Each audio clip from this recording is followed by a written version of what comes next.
السبت اللي فات القاهرة صحيت على كارثة إنسانية في منطقة حدائق القبة.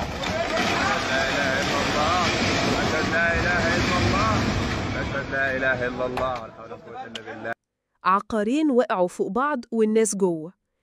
العقارات دي كانت قديمة وآئلة للسقوط، بس للأسف مفيش أي إجراء حصل لإنقاذ السكان قبل الانهيار، والنتيجة 11 شخص ماتوا، من ضمنهم أطفال وسيدات، وأكتر من 10 مصابين اتنقلوا للمستشفيات، و13 شخص اتكتب لهم عمر جديد وتم إنقاذهم من تحت الركام.